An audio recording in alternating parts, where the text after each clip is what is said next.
ಒಂದೂರಲ್ಲಿ ಒಬ್ಬ ವ್ಯಾಪಾರಿ ಇದ್ದ. ಅವನ ಬಳಿ ಒಂದು ಕತ್ತೆ ಇತ್ತು. ವ್ಯಾಪಾರಿಗೆ ಉಪ್ಪಿನ ಮೂಟೆಗಳನ್ನು ಸಾಗಿಸಲು ನದಿಯಲ್ಲಿ ಸಾಗಬೇಕಿತ್ತು. ಹೀಗಾಗಿ ವ್ಯಾಪಾರಿಯು ಉಪ್ಪಿನ ಮೂಟೆಯನ್ನು ಕತ್ತೆಯ ಮೇಲೆ ಕಟ್ಟಿ ನದಿಯಲ್ಲಿ ಸಾಗಿಸುತ್ತಿದ್ದನು. ಒಂದು ದಿನ ಕತ್ತೆಗೆ ತುಂಬ ಭಾರವಾಯಿತು.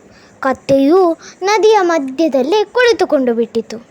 ಕತ್ತೆಯ ಮೇಲಿದ್ದ ಎಲ್ಲ ಉಪ್ಪು ನೀರಲ್ಲಿ ಕರಗಿ ಹೋಯಿತು. ಮಾರುಕಟ್ಟೆಗೆ ತಲುಪಿದಾಗ ಅದರಲ್ಲಿ ಸ್ವಲ್ಪ ಉಪ್ಪೂ ಇರಲಿಲ್ಲ.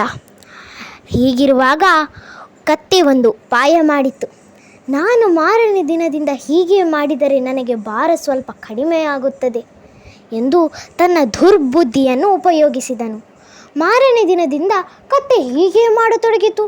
ಹಲವು ದಿನಗಳು ಕಳೆದವು. ವ್ಯಾಪಾರಿಗೆ ತುಂಬ ನಷ್ಟವಾಯಿತು. ಇದರಿಂದ ವ್ಯಾಪಾರಿ ತನ್ನ ಬುದ್ಧಿವಂತಿಕೆಯನ್ನು ಉಪಯೋಗಿಸಿ ಒಂದು ದಿನ ಉಪ್ಪಿನ ಮೂಟೆಯ ಬದಲಾಗಿ ಹತ್ತಿಯ ಮೂಟೆಯನ್ನು ಕಟ್ಟಿದನು. ಆ ದಿನ ಕತ್ತೆಗೇನು ಭಾರವಾಗುತ್ತಿರಲಿಲ್ಲ. ಆದರೂ ನದಿಯ ಮಧ್ಯದಲ್ಲಿ ಹೋಗಿ ಕುಳಿತುಕೊಂಡು ಬಿಟ್ಟಿತು. ಹತ್ತಿ ನೀರನ್ನು ಎಳೆದುಕೊಂಡು ತುಂಬ ಭಾರವಾಗತೊಡಗಿತು. ಕತ್ತೆಗೆ ಒಂದು ಹೆಜ್ಜೆ ಮುಂದೆ ಇಡಲು ಸಾಧ್ಯವಾಗಲಿಲ್ಲ. ಕತ್ತೆಯು ತಾನು ತೋಡಿದ ಹಳ್ಳಕ್ಕೆ ತಾನೇ ಬಿದ್ದುಕೊಂಡು ಬಿಟ್ಟಿತ. ವ್ಯಾಪಾರಿಯು ಕತ್ತೆಗೆ ಸರಿಯಾಗಿ ಬಡಿದು ಕಳಿಸಿದನು.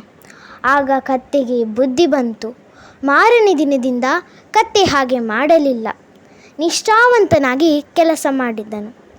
ಕಥೆಯ ನೀತಿ ಏನಪ್ಪ ಅಂದರೆ, ಸೋಮಾರಿತನ ಇರಬಾರದು, ನಂಬಿಕಸ್ಥರಿಗೆ ಎಂದೂ ಮೋಸ ಮಾಡಬಾರದು. ಧನ್ಯವಾದ.